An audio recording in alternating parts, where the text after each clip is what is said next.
All right. Hi, Himalaya. Thank you so much for joining me on the Yoga Goddess Academy podcast today. How are you? I'm fabulous. Thank you. How are you? I'm good. And where are you located at? I am in San Diego, California. Uh, Ooh.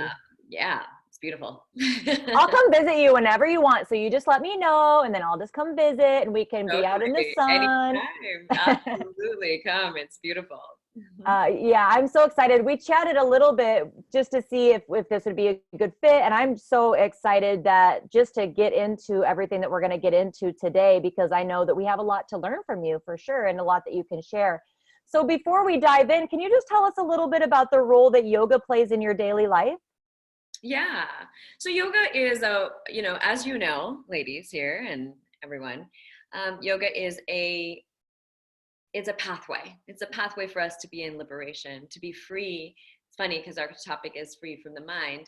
It is free from those limitations. And so my practice of yoga right now is meditation, breathing exercises, um, really bringing in mantra. I've been in and out of mantra practice for 20 something years now. So that's really it, is like anything I can do to shift my cellular beingness. Yes. Is my yoga practice. So eating good foods is my yoga practice. Oh, I love all of that. Yeah. So Yeah. it's a And lifestyle, as we know, right? Like yes. yoga is a pathway. It's a lifestyle.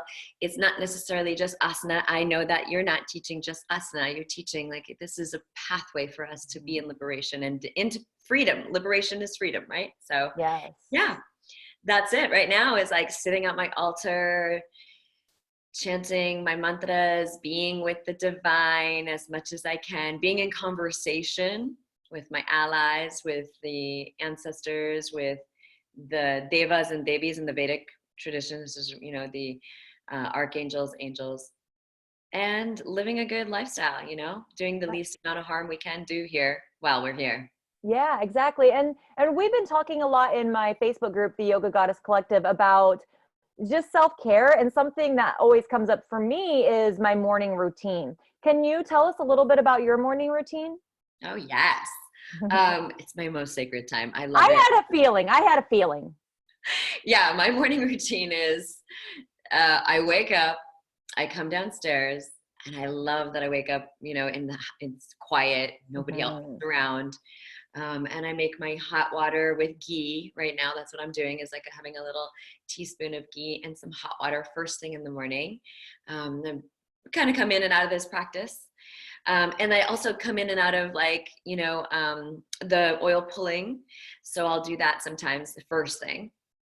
But I really have like quiet time, and I call it my morning putter, where I'm in the kitchen, sort of just like, I don't know, it's like this sacred walk. Maybe it's not a putter, it's a sacred walk around the space. Yeah. And I light my incense, and as you can see, like I've got beautiful art in the house. So I will take the incense, and it feels like the other day I was like, oh, it's like welcoming the true deity of the painting, or of the, like I've got, pictures of Lakshmi and Saraswati, like waking them up to be in the space. It's not just Oh, I a love picture. that. Yeah, Because it's like an invitation for them to be a part of your day. yeah, absolutely. Honoring them too, right? It's Yeah, not just like you're making it look good in here. It's, right. thank you for blessing us with your spirit, with your energy, with the true essence of who you are, right? It's like these beings through these paintings and statues and things like that. They're the actual, you can invite the real being. So I do I love that. that. I may light some sage, and it's like preparing the space for my daily activities to happen, my work, my creative work. And then I'll have a BM because I've walked around and I've had my hot water. Hey, man, Hopefully, I don't have a good day if I don't go to the total. bathroom in the morning. It's like, I just feel, without saying a bad word, not that I don't ever cuss on here, but, I don't want to get crude whenever, But yeah, You totally. feel like what's inside of you. Yeah, I just love that you mentioned that, because that's exactly how I feel. And I love whenever people are real and talking about stuff that people don't talk about. So thank you for your honesty. Beautiful women poop too, okay? Yes, Everybody poops, just like everybody farts. Goddesses fart too, right? And so that all that morning little putter that I was just saying is really like foreplay in order for the PM to happen. You just almost made me spit my water out all over my computer screen. Good. Oh, that's great. Gotta come out somewhere. So yeah, so then I'll have that, and on a good day that'll happen, and then I feel like, okay, great. Now I can move forward in my day. And then I'll like, oh my God, that's totally how I feel. That's so funny. Yeah.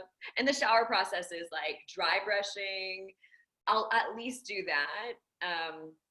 If it's summer, then I don't necessarily oil my body. I'll do like oil if it's winter, fall for sure. Yeah. And right now I'm doing a lot of traveling back and forth, Houston and San Diego and some other festivals in between.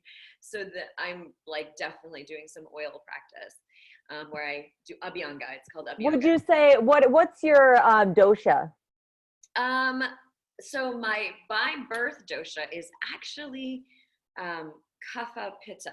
Okay. And that was a hard one for anyone to get because I was out of balance for my whole life. Right. And so everybody thought I was Vata, but I was definitely Vata, like, because Vata is the thing that comes out. It goes out of balance. So anything that's out of balance, Vata shows up. Right. So I had been Vata my whole life. Gotcha. And then finally an Ayurvedic doctor was like, no, actually, you're Pitta Kapha or Kapha Pitta. Like you're, definitely got Kapha in you. And I was like, what? That's right. Because I don't have earth. It's not the earth kapha, it's the water kapha, which makes so much sense. I've never even heard of that. Yeah, so you can either have way more water or you could have way more earth. Like my partner, my beloved, he is earth, like dense. He's got very little water, so he's earth and air. Oh, sorry. I don't know how to do the turn off the notifications. Oh, I know how. Okay.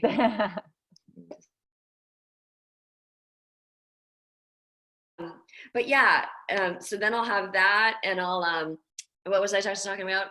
You were talking about how your partner is how he's more earth and how you're more the water kapha. Yeah.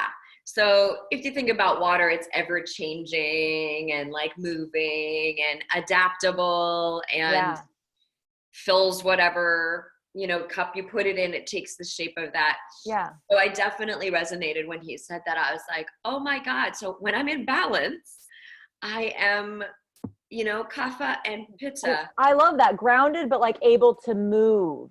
Yeah. And be fluid. That's so important. Well, it's funny. I don't have very much grounding. So that's the yoga cultivation. Like from the practice, I've, honed it. And that's what we were just talking about is the oiling. Yeah. Yes. That's why I asked. Yeah. The sesame oil, like really allowing my body to have that earth element. Totally. Yes. Well, that's 2 seconds. I'll tell you that. Yeah. So I'll do that, take a shower then, or put my socks on for a while. If I had like 15, 20 minutes, I'll just put my socks on and walk around with my naked body and oiled up. And as long as it's warm in here. Right. And then because we live in San Diego, sometimes I can just go outside and let the sun heat down on my body while I have the oil on. And that's like magic. So just this last weekend, I was in Idlewild and I was like, the neighbors can't see anything. Yay. Definitely. That's awesome. Yeah. And I think that this morning ritual, it's really important that we tapped into it because we're talking about how to not be so stuck, in our brains. And I think that that's such a beautiful way to do it because when you wake up, I talk a lot about, I used to wake up and I would immediately check my phone, and whatever you're doing in the very, as soon as you wake up, that sets the tone for your day. So, and you were saying you're puttering around, like to me, that's like your sacred, just your slow time. You're not waking up and rushing. You're waking up and really showing gratitude for another day on the planet, and you're walking around. And I just really think that that's a really beautiful way to start your day. I mean, there's days where I will be like, oh my God, I gotta check this.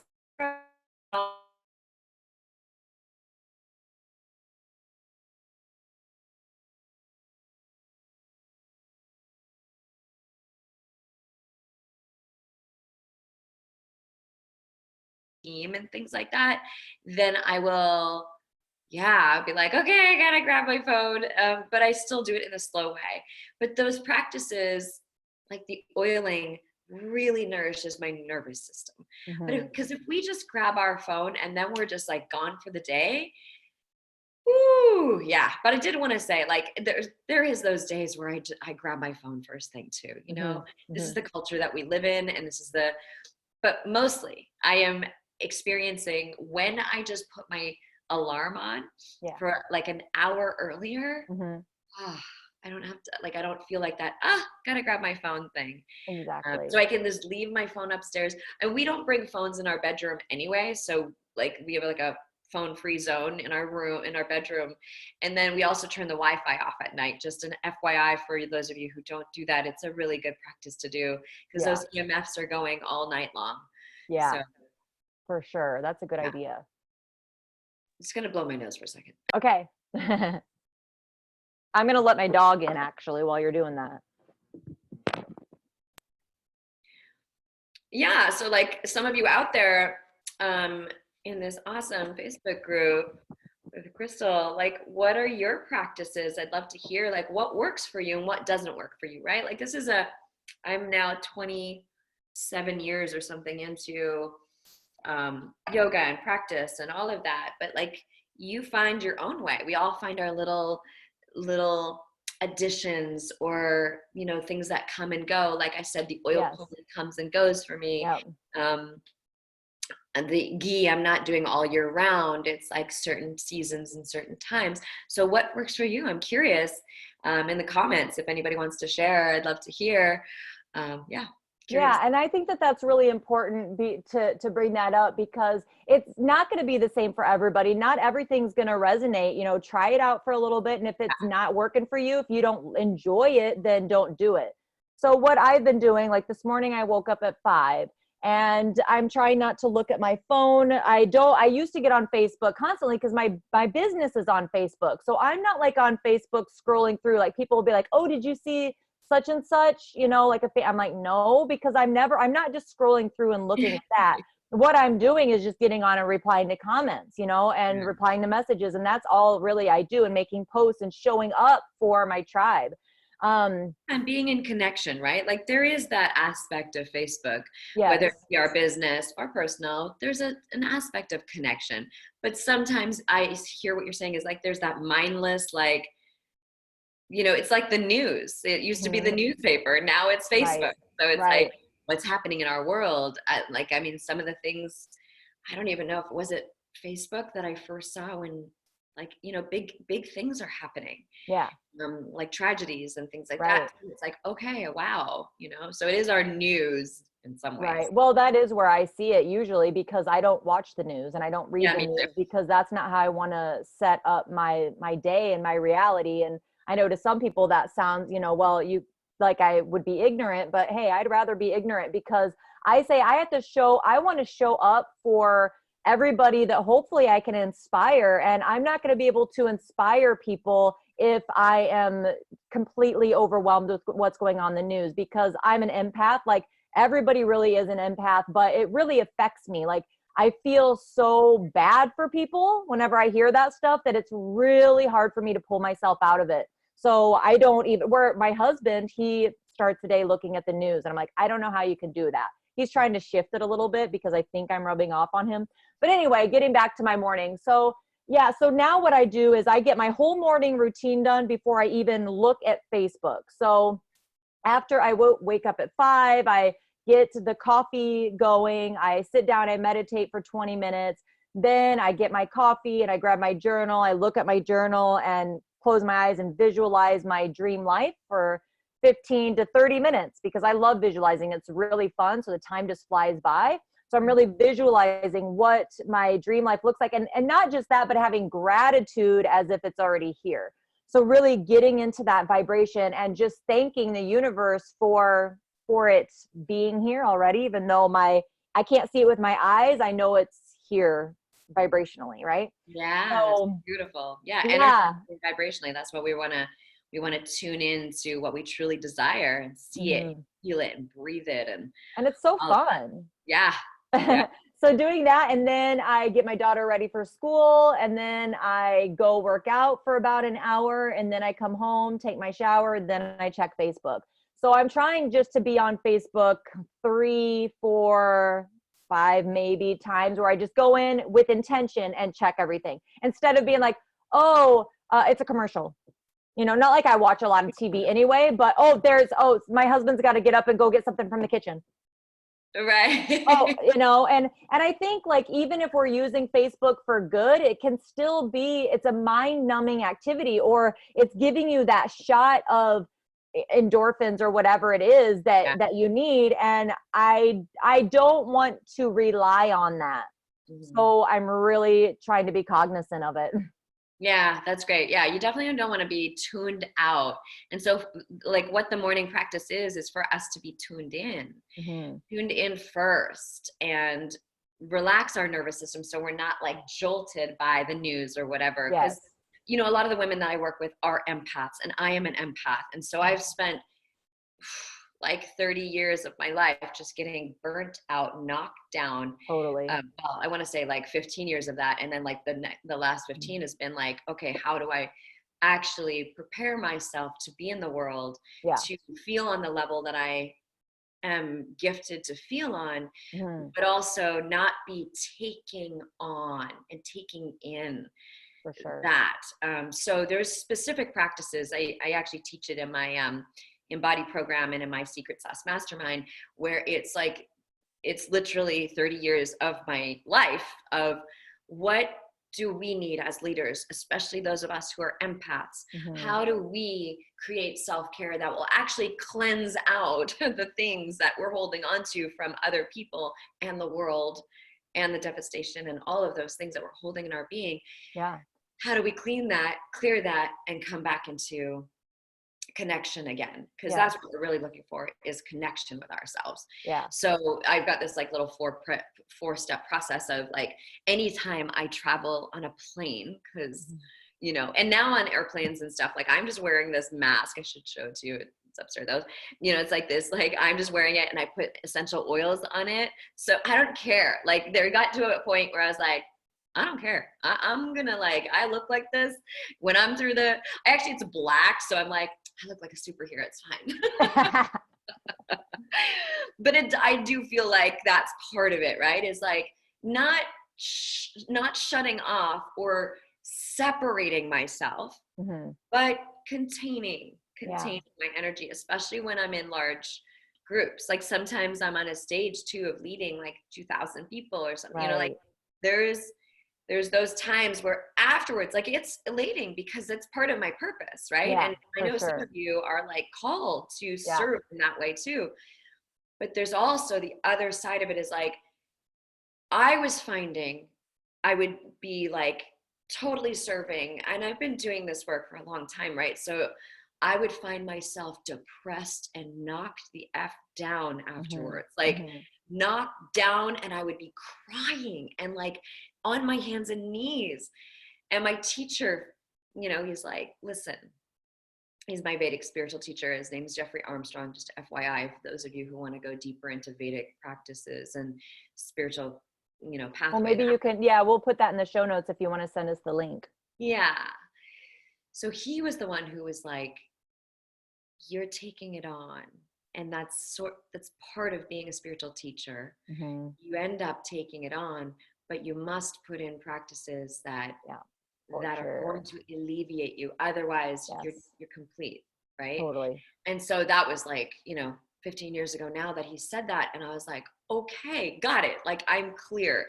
I know I'm called to do this work. Yes. So I'm not going to sabotage myself, and I'm not going to allow the gift to be the end of me either. Yeah. Yep. So yeah, there's some definitely specific things that we can do. And part of it is what I'm already sharing with you: dry brushing, oiling your body, getting yourself prepared first. And then there's certain things to do afterwards. But I think I want us to stay on topic too. So like, there's the part of us, like, that's all good for the nervous system. How do we get out of our minds? Like, why I really like everything I teach is for us to get out of the prison of this thing. Mm-hmm. This thing, it's definitely has its purpose. Right. But it keeps us in control. Mm-hmm. It keeps us contracted in fear and not moving forward. Yeah. Because if you'll notice, when you're here, pros and cons, weighing everything out, decision. Like, it's all like this, like, and you could go on forever on one thing that you want to choose. You could go on and on. There comes a time where you just snap out of it, come into your body, and like, that's everything I do. Like, I mean, I'll even show you, like, this is my big event that we do. We're doing it in Houston this year, and we're also doing it says it's embody, unlock your feminine power and leadership. That's awesome. Yeah. Unlock your feminine power and leadership. And what I mean by that is, like, unlock your superpower, ladies. Like, unlock it, get out of here and drop into your being. Because everything that you want to create is not going to come from your head. Right. It's not going to come necessarily from strategy. So it's not like, if I do this, no, it's like, be your like desires, be. And the only way you can be that is by getting in your body. And like what you were, Crystal, what you were sharing about energetically envisioning, being in that field. That is the feminine field. And that is like purely like, you're in your purpose. Like, look at you, you're leading this group, you've got a business going on, you're like in that leadership in your life. So for all of us that have that calling, there is a place to unlock, and through embodiment. And so I started out my whole life, my whole movement life, with yoga, and now it's turned into dance and vibrations and sound work, where we are the vessel, we are the vehicle, we are the vessel. And when we can shake it up from the inside out, there is a spiritual connection waiting for you, like that. So, well, and I think what you just kind of brought up some things. I know in my business, so if you might not have a business, okay, the people that are listening might not have a business, but if you're a yoga teacher, you have one, whether you think you do or not, yes, right? Totally. I wanted to say that. Like, if you're a healer, you're a coach, you're a like teacher of any sort, like yoga especially, you have a business. It's just so taboo. They're like, oh, like they don't want to admit that they have a business, but you do, and that's okay. And we've got you. We're soul sisters. That it's okay. So, but I notice in my business that it is so much easier whenever I am connected to source, right? Connected to myself, connected to divine feminine. If I take that hour and a half, 2 hours in the morning to get connected, and that might mean getting up at 5, that might mean getting up at 4, but you know what? Like, that's what you have to do if that's what you have to do. And instead, I think that a lot of times people think, well, I got to wake up and I'm going to get so much more done if I just get on my phone or get on my computer and start going. But that is the masculine, that's the old way of doing things. And that is whenever it makes you feel like you're swimming upstream. That's scarcity right there. Yes. Back is scarcity. Being in that desperation energy is scarcity. Yes. And what we want to create is spaciousness. Yes. Spaciousness doesn't mean not doing. Right. No. Spaciousness means that you are like in a connected state of being. Yeah. And you're not worried about not having time. Like, well, I don't have the time to do the morning practice. Well, that's it being in lack. Right. And if you don't have the time to do that, you're not gonna be able to manifest. Yeah, totally. I mean, really, honestly, like we were talking about, you're an entrepreneur. If you're like a teacher and all of that, I call us soulpreneurs. For sure, we're we have a spiritual message here, Yes. or messages, and we are utilizing our body, our gifts in order to serve. And we have an inner calling. And some of you know what it is, and some of you don't. Right. So regardless, this is like calling you forward, ladies. Come on in to owning who you truly are, and taking charge by your own morning practice, but also like taking charge of like not living up here, but dropping in. Like I bounce a lot throughout my day. I'm like at my desk, I'm like,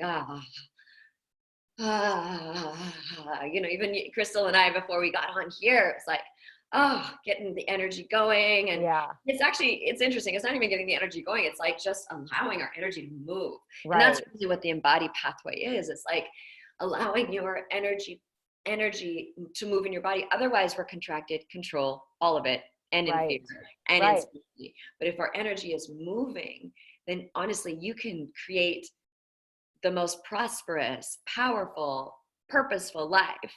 And you can step into your leadership in a powerful way when you're like, and it's fun too. Like that's and I think you bring up a good point, is that it can start in the body. Like if you're not sure how to do it, like just get moving, like bounce, do it feels silly. Like probably the sillier you look, I'm assuming it's probably the better. Totally. Yeah. Like shake your head right now. Open the mouth, like turn into that child. Exactly. Let your cheeks fly, flubber your lips. And you see kids do this all the time. Yeah, for they sure. know, like that's the child wisdom. That's one of the archetypes that we bring into the embodied pathway, is like the child wisdom. We shut it off at some point. Exactly. It belongs, and we need that in order to, like, children are constantly moving their energy. Constantly. Then, you know, we're just like, the society is just like, no, that's not okay. That's not okay. So somewhere we just shut it down chose to. So now it's like bringing that forward, that wisdom of like, we knew, okay, something comes up, shit comes up. And we're like, instead of, I'm fine. I'm totally fine. Everything's fine. It's like, no, that really sucks. Like, you know, moving energy and being like a crazy woman for a second or 2 or 5 minutes and letting yourself like really move it. And then you will notice, you will go back into that like superpower ninja mode. And you'll be able to conquer, move through, find the solutions. We call ourselves resolutionaries. And that is because we're not stopped by anything. This is a group, like my Embody, and you know, honestly, if you're in the Texas area, come and join us for April 3rd to 5th.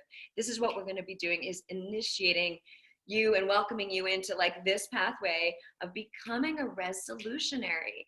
Nothing can stop you being an unstoppable woman in the world, like really moving towards your desire of leadership, like whatever that looks like, even if you might not fully know, but you're like, I have a calling to serve, you know. So I'm inviting you sisters who are out there in the Texas area, or fly in. I've got a woman coming from Costa Rica. I've got women coming from California to that one. So fly in. We have other sisters that are going to be here too. It's a 2.5-day event, and it's awesome. So what's your website so that people can check out your events? Yeah. So go to Hemalayaa.com, Hemalayaa.com, and you'll see the Embody events, and you'll find that there's a Houston one, there's a San Diego one later in the fall. Awesome. But we're really excited to bring this to Houston. This is our first time. So come and join us. There's like some phenomenal women coming out. Like, you belong here. If you've heard anything here so far, you belong here. So come and join us. It's so powerful. Like sisterhood also is like that. That's a whole another level of connection and being supported. It's awesome. Well, Hemalayaa, I'm sorry. See, I knew I'd say Hemalayaa. Yeah, that's fine. You can say Hemalayaa. So I love to ask what was your most embarrassing teaching moment or most challenging, and you had said that you'd like to talk about your most challenging. So what has been your most challenging teaching experience so far? Yeah. So I was in Whistler for the Wanderlust Festival. That was like in 2014. I traveled with the whole festival, so I was like in all of the awesome locations that we were in. And this one was in Whistler, I think, or Montreal. I can't remember. One of the mountain towns that we were in. And because, you know, the classes are an hour and a half, and this class, we move a lot. And a lot of old trauma comes up and it gets moved. Like, you know, like seriously, like I snap, but it's like true. Yeah. We move a lot. And one woman, and like we have crying, we have laughing, we have all sorts of things that come up, and we're all usually very liberated. But so this woman, we were in the middle of the specific practice that we do that really like opens up the portal. Let's just say, like, it opens up, lets out a lifetime or two of stuff that we've been carrying in our being. Yeah. And so we were in the middle of it. We weren't finished it. And we had like 3 rounds. And the second round, she ran out of the room and she went to the bathroom, and she was like, I was confused because I was like, oh no, she's not in the container anymore. And then we're like, we haven't completed this thing yet. Right. So I'm in the middle of teaching. We're in the middle of that exercise, and my assistant wasn't there. So I was like, oh my, I get to go support this woman. So I was like, hold on, everybody, keep breathing. Like, notice, you know, it was like, notice what you notice, look up, because the exercise is on our back. And so I went to the bathroom. I was like enrolling her, inviting her to come back. So I was like, we're not complete. I get that stuff has come up. Let's come back in. And so it took me like a few minutes for her to like really like feel safe enough to come back. So she came back. Thank goddess. Yeah. Thank goddess she came back, and we completed it. And then she like afterwards, she like, I mean, she signed up for my whole program because she was like, that was the most powerful thing. She had like old like sexual trauma wounds. Wow. That she had not really allowed the deep anger and shame around it that she was carrying. Yeah. So that all came out, and she's done incredible since that. But that was like like such a challenging moment, because I was like, oh, well, my God, I'm leaving. And the class was full of like 100 people. It wasn't like a small, oh, maybe that one was 80, whatever. There was a lot of people. So it was definitely a moment. Yeah. That's something for sure with yoga teachers, just that holding space. And so then you've got kind of these 2 different groups, and then you've got to like tell this group what to do while you go take care of this person. And it's something that gets easier with time, but still in situations like that, that would be very challenging. So thanks for sharing that with us. Yeah. Big one. Awesome. Well, so we know that you've got some awesome events coming up. They can go check out your website. Is there anything else that you'd like to let all of our listeners know before we sign off? Yeah, I want to let you know that if you've seen yourself, if you've been inspired by someone, and you've seen yourself either having the thought of like, ooh, I could do that, or I could do that better, or I've seen myself do that, or you've seen a vision of yourself, then I'm inviting you in to go for it. Like, that's really what I want you to know is you're called. It's an inner calling. Don't just like fluff it off as like a passing thought. It is not. And you won't be satisfied in this lifetime. And life is short if you don't go for it. And so myself, I'm here for you. Crystal is here for you. Like, this is something I used to just like teach movement and, dance and yoga and all of that as a like movement practice. All of my work now is for us leaders that are rising, sisters who are rising, to really unlock your own pure feminine power, truly, and for you to be in your leadership. So let us serve you. I'm super grateful, and have had, now we have like women teaching at festivals and on magazines, and being interviewed and things like that. So it really is a pathway that works, and it's freaking fun. Like, that's the best part. Exactly. So for you, just know if you've seen it inside of you, then it's your calling. So don't just, and that's a beautiful message. Even if you've tried it and then you like titled it as failed, or you Right. didn't continue, or you procrastinated and then you got distracted, whatever it was, remember that it's still there. Yes. And it'll keep coming up, ladies. It will keep coming up until you really give it a pathway forward. So that's what we're here for. Awesome. All right. Well, thank you so much, Himalaya. It's been awesome having you on. And I'm so glad that I got to laugh even more than I expected. That's always fun. I love laughing. Oh, you're so great, Crystal. I'm really so honored to be here and love what you've created. And Thank you. Yeah, well done. Good leadership, girl. Thank you. Awesome. Well, have a great day. Thank you so much. You too. Okay. Bye. Bye.